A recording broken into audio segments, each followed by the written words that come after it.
Y'all planning for this?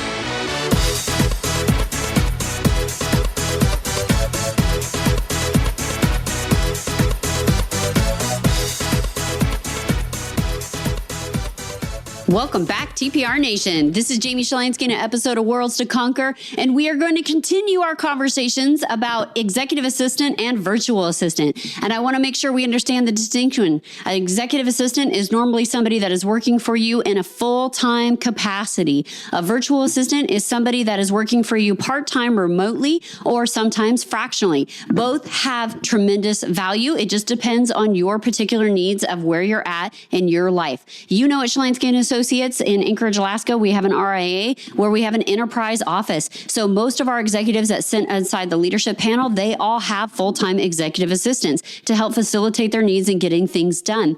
And then we also have a lot of solo practitioners out there in the TPR Nation. And maybe they have one or two advisors in their office, and they have really been oscillating about whether or not they need to hire a virtual assistant. They might have one or two employees, so they feel in their mind that they do have assistants to get most of their business operations done, but does it make sense for them to hire somebody else in this full-time capacity? And my answer is a resounding yes, because you only hire an executive assistant or a virtual assistant if you are one of those human beings out there that are looking for more time in your life.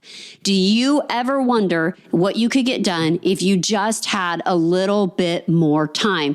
And if the answer to that is yes, then you need to immediately hire an EA or VA depending on your needs. So I do need a full-time EA to make sure that I am where I need to be when I'm supposed to be there and getting the job done that I need to get done. My EA handles a myriad of tasks, and that is both business and professional. And their whole job is to make my life functional. And as you can tell from my voice and probably getting to know me over the podcast, I like things to run a certain way. I like to have control, and my EA makes sure I can exercise that and relinquish the things that she can take care of so I can focus on the things that she can't take care of, that only I can. Now, the first big task that I gave her was email delegation. Email delegation was one of these make your stomach turn. I don't know if I can delegate my email to anyone else. In fact, when I was asked if I would ever email delegate, I literally got spun up in my seat, and I was like, how could I possibly do that? I deal with so many different attorneys, so many different contractors, so many different employees, and everyone is emailing me because they need my attention, my time, me. And then I had to stop and really reflect on what I had to say and give myself a real firm scolding about whether or not my own sense of grandiose had really deceived me into thinking that I was the only one that would ever be capable of doing all the tasks that were assigned to me every single day. And so let's talk about email delegation, because this is the first thing that will really transform your efforts towards freedom. Email delegation is critical if you want to get hyper vigilant about being efficient, delivering massive value to your clients, spending more time outside of the office, and being highly profitable in the process of that. Regardless of what platform you're using, if it's Microsoft, if it's Gmail, everyone has an email delegation tool. So I do not give my executive assistant my username and passcode for my email. Rather, I have set them up as a delegate. And as a delegate, they can toggle back and forth between my email box and their own. And this is done for several different reasons. One, I want to know who was in it and who touched it. I want to see the digital fingerprint. And if you are password sharing, you're not able to do that. So it's important to me to make sure we're always having heightened level of security. Don't be sloppy. Don't be foolish about this. There are so many different systems out there that allow you to safely passcode share without somebody actually having your username and passcode. So make sure you're utilizing those. Use a password vault system. Use the delegate features. You are responsible for your own internet security. All right. So what does this look like when she's inside my email box as a delegate? Well, I practice the financial advisor advisor's perfect week, and I make sure that I am really intentional about the time that I am utilizing. And that means the first thing in the morning, I do not get up, open up my web browser, and open up all of my emails. Email is this sand trap of productivity. It makes you reactionary and not proactive with your day. I keep my email intentionally time blocked on my calendar so that I am really focused that when I am in my email, it is because something needs my attention and I want to be focused on delivering a response to that person. So the very first thing that you need to do with your executive assistant, you need to create email rules of escalation. Because in my world, my executive assistant is the first person in my inbox every single day. Their responsibility is to monitor my inbox every single day. And so I have rules of escalation, things that should immediately get in front of me. And if they should immediately get in front of me, it's not just enough for them to stay in my email box, but my executive assistant has to get a hold of me. And so she will follow my executive assistant communication policy and escalate things to my attention if they are time sensitive. Things that are 911, things that are not inside of Google Chat, things that are not inside of text, but they're actually a good old-fashioned phone call, are things that are deadline sensitive, life-changing events. Somebody died, somebody got really hurt, there's some catastrophic event that needs to be brought to my attention, or a movement of money. We all have clients that instead of calling our office will email us and say, hey, listen, I had this go on. Could you please send X amount of dollars from my account? Now, just because a client emails us does not mean we execute on that. We have a whole process built around receiving emails and validating that information with the client that begins and ends with phone calls. So we want to make sure that we're hyper aware of that. Now, with this rules of escalation, one of the things that my executive assistant immediately does is that we do not give out clients our personal email addresses. They're certainly welcome to have it, but it is more beneficial for our clients to have our clients at address. So if you have not set up in your practice a clients at address, then you need to clients at yourdomainname.com.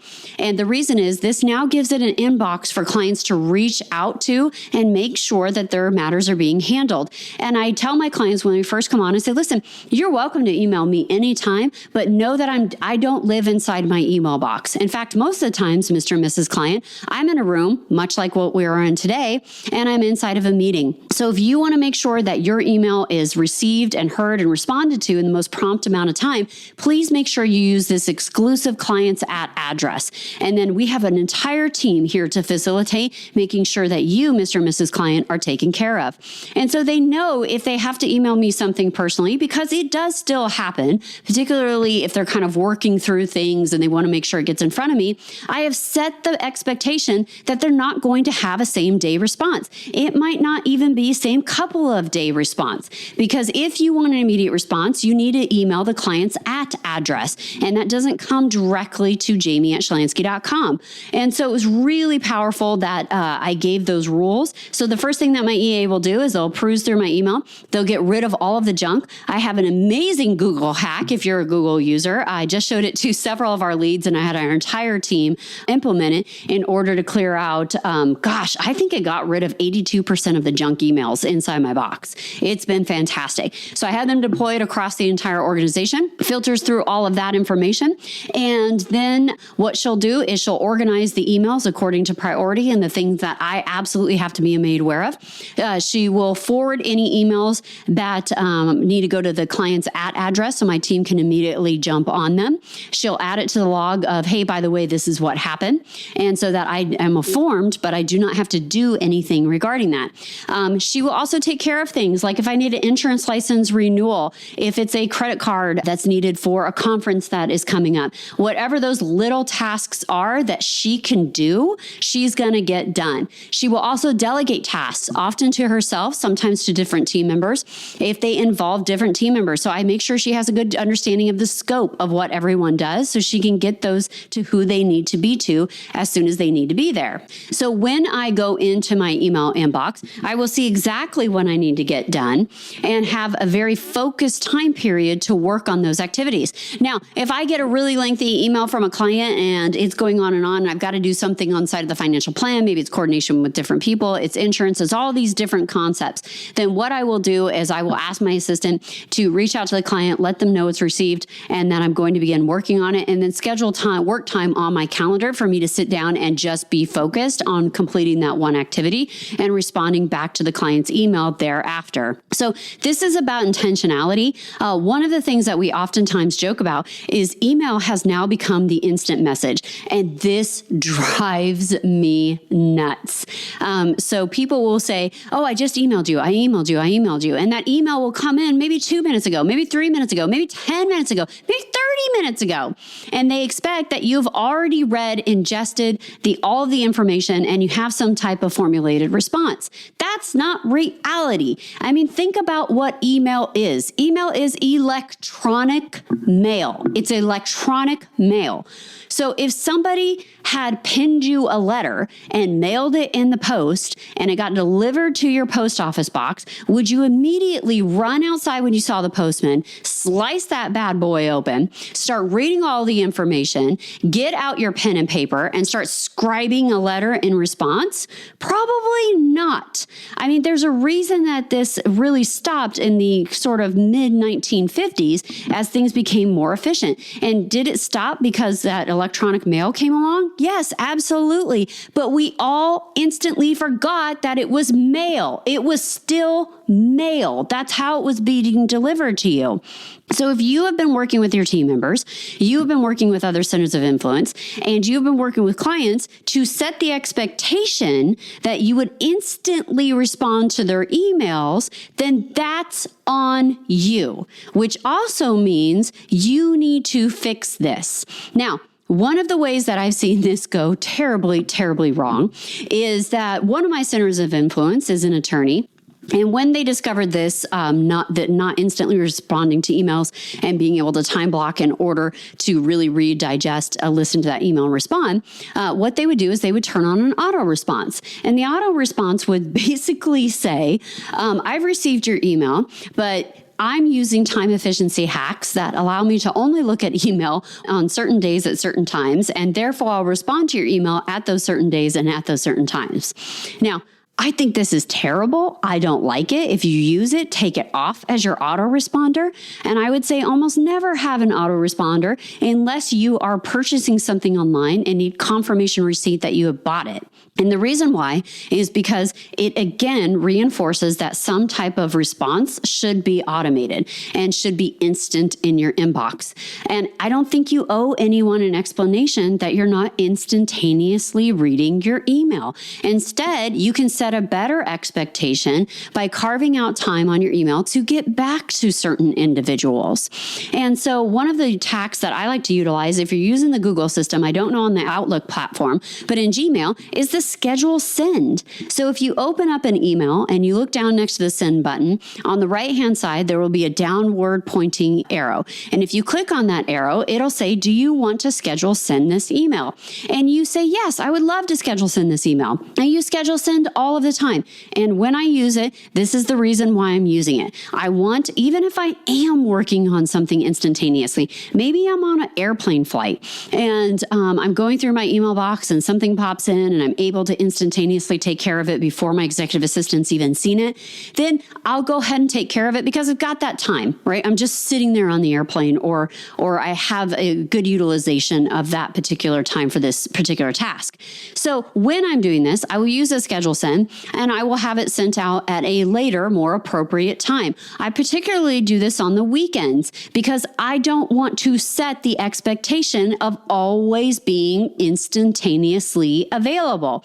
If I choose to work on the weekends, then I need to set expectations with clients and centers of influence that this is not something that is common or expected, because what will end up happening, and has happened to me, is that somebody will think that you're always in your email, and so they can give you something time sensitive and send to you and say, I need a response by 3 o'clock today.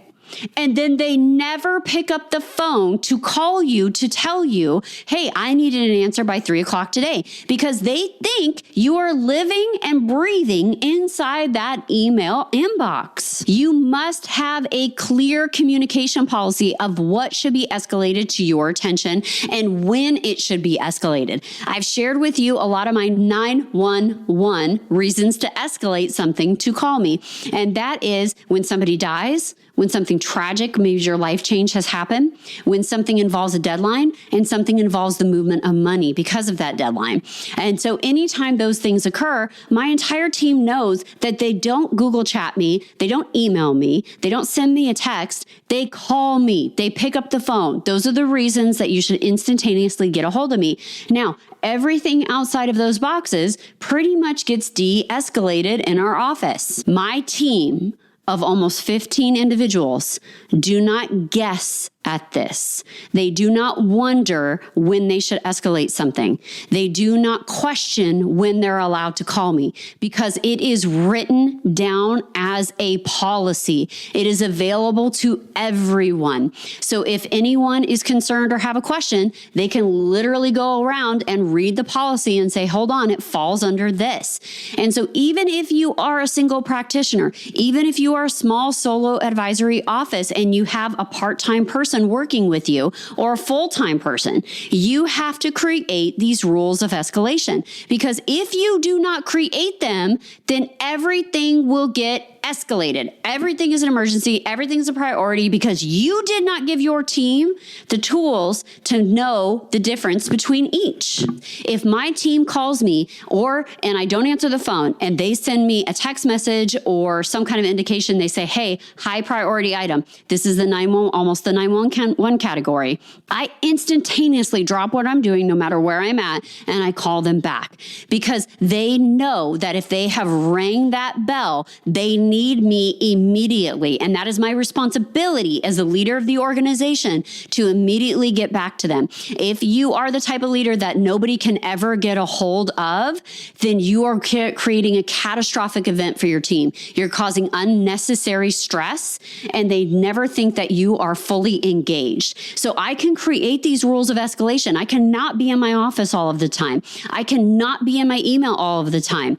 And they still know that if they ring that bell and they need me, I'm going to be there. I'm going to show up, because I know that I can trust them to only bring me in when they have read the communication policy and they know that I need to be brought in at this time.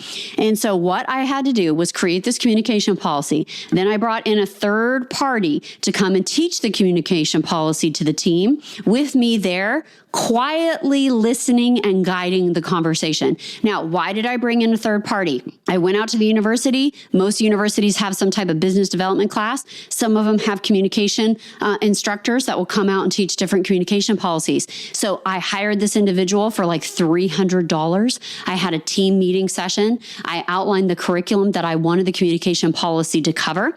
I wanted them to work through rules of escalation about what was a 911 emergency, what was a high priority, what was a medium priority, and what was a low priority. And then I had that third party do a guided discovery with my team so they could help create this communication policy. And the reason is because I know what an emergency is for me. I didn't know what an emergency was for my team. They needed to go through the client discovery. And think about this. If you're a financial advisor listening to this and not just a team member, because I know we got tons and tons of team members out there, and the perfect RA is 100% for you as well. If you are a team member that's struggling with some of these concepts, or you want your financial advisor to start really utilizing a lot of the theories that we talk about, great, grab us, get involved. We do team leadership webinars where our leads come in from the different RAs and teach classes. And we want to make sure that you're helping your financial advisor get to where they need to be as well. So when we did this as a team discovery, if you're a financial advisor, how many times have you had to have a guided discovery with a client that they were overspending? How many times have you sat across from a very educated person who was counting on their gross income and not their net income? You had to have a guided discovery to make sure that they had sustainable retirement income for the rest of their life or were able to cash flow their current lifestyle. This is the same concept. So for very little money, I brought in another third-party person and they helped do this guided discovery with my team. And I facilitated that, not instructed that. After we got done and that third party was over, we sat down for the next hour and we developed a communication policy. We wrote it down inside of our internal wiki for Shalansky & Associates, where all of our team members can go to get access and information for how internal policies are for our RIA. So when we did this, then the next step that I had to take was, after we had a clear, defined, written communication policy in place, then when my phone rang for the next 2 months and it was my office, I had to let it go to voicemail. I had to get me away from being the crutch that was holding them back from being really incredible in their jobs, because we hired them not to just be bodies in the office. We hired them because they had an aptitude, they had a grit, and they had the tenacity to get things done. But my availability was holding them back. My willingness to jump in and help everyone every time anyone had a problem was doing them a profound disservice. So instead of doing that for 2 months, every time my office called, I sent it to voicemail. And then I would listen to that voicemail. And if that voicemail was a 911 or a high priority, I got immediately back to my team member. And if that voicemail was not a 911 or a high priority, I forwarded the voicemail to that team lead, because in our office, we have 3 teams that all work in conjunction like a circle. And that is our financial advisors. Those are operations people. And that's our relationship managers. So our operations people are responsible for the movement of money. They are the paper people.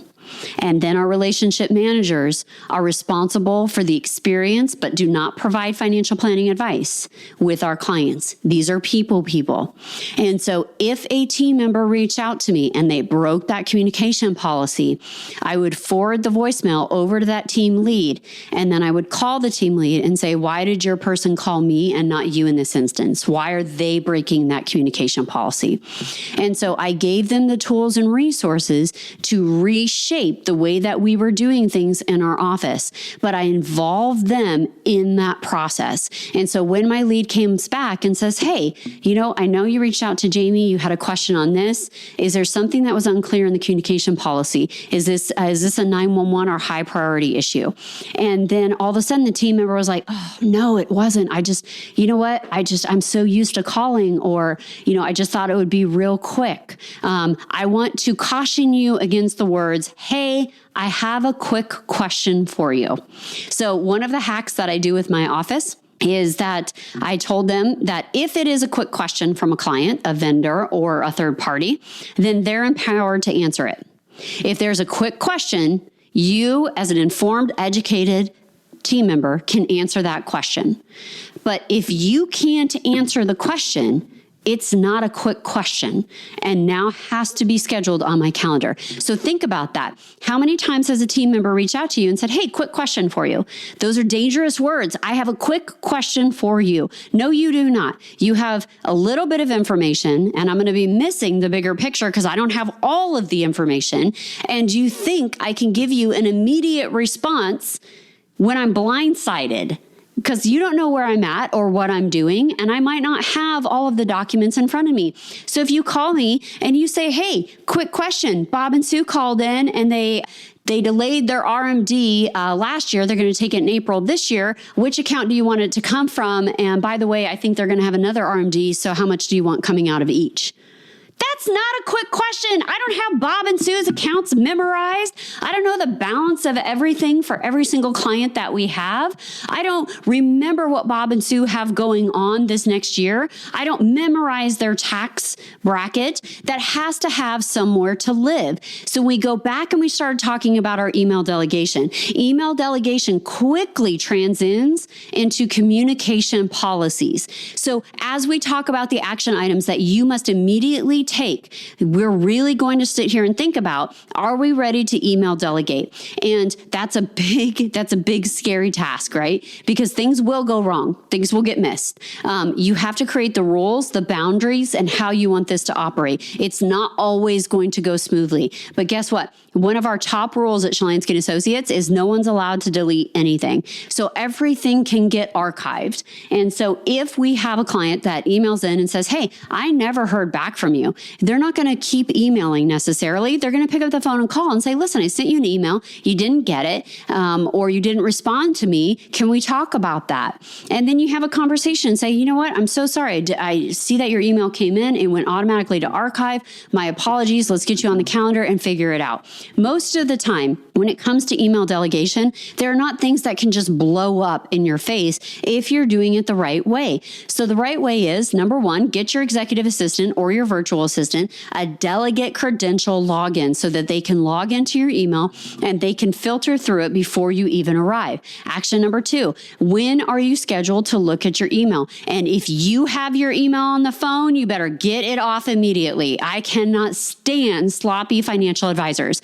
And that means that you have your email on your phone. You're not only checking email when you're supposed to be out with your friends, out with your family, out in your community doing something, but you have the audacity to try to respond to email when you're waiting in the bank teller line, when you're sitting in a drive-through, when you're at the bleachers with your kids, and when you're being completely sloppy, unintentional, and you shouldn't have any of the client's information up in front of you. That is just sloppy. Don't do it. And so when you have this scheduled time blocked on your calendar in order for you to go through email, you have an intentional time that you're really looking at your client's information and you're responding back in earnest and with all of the information in front of you that you need to do. The third action item you must take is you got to have a client's at address. You have to realign and set better expectations. And a lot of times at conferences, like we're going to have this September when we have the TPR and RTS Summit in Las Vegas, Nevada, September 27th through the 29th. You can jump on our website, you get your tickets to come, bring your assistants. It's going to be awesome. I'm so pumped about this because normally I have to fly to several different locations to get industry advice and then also tax advice. So this coming together under one roof, oh my gosh, what a gangbuster. This is going to be fantastic. So when you see me at this event and you say to me, oh, Jamie, and it's just me in the office, so I respond to everyone, I will tell you, you are sadly mistaken. You more now than ever need to set the precedence of having your clients at address, because unless you really like being stagnant and not growing at all, you're hoping to grow your practice to a level that you will need to have additional support members handling that client's at address. So start with this policy in place today. Start training your clients that you're not instantaneously available via email all of the time. All right, the next thing that you absolutely must do is develop a communication policy. Now, I went full court press with my team and I hired an outside professional to come in and they did a guided discovery so my team could articulate for them what they felt an emergency was. Not what Jamie felt an emergency was, but what they felt an emergency was. And as we did this, we did it on giant whiteboard. So we really created these different things and everyone got up and interactive and said, man, it makes me really uncomfortable when clients call and say this, and I can't help them. I don't have an answer to this. And then we were able to work through what those are and how to handle them. And then the next thing we did after that wrapped up is we wrote down our communication policies. And we said, great, here's the rules of escalation. And then me as the financial advisor, as the leader of the organization, I cannot break those rules. And so I had to do something incredibly uncomfortable for me. And that was watch my office call and literally hit the volume button to silence my phone and watch it go to voicemail and pray it wasn't something god awful that I needed to answer that second. And then I'd wait for the voicemail to come through. It never was. I sent it out to a different lead and then they were able to handle it. And over time, this has developed to me trusting my office so much that when they text me or call me and say, hey, high priority 911 issue, I pick up the phone and I call them back because I know they're not going to abuse that. I know something is wrong and they need me me as the leader of that organization immediately to be available for them.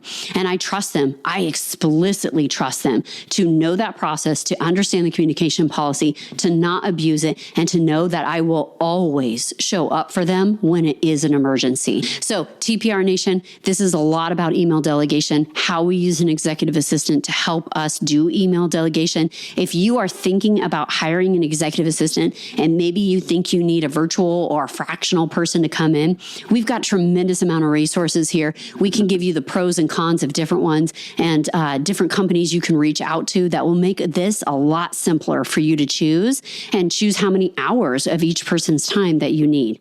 So I hope you take us up on that. Email us at lifestyle@perfectra.com.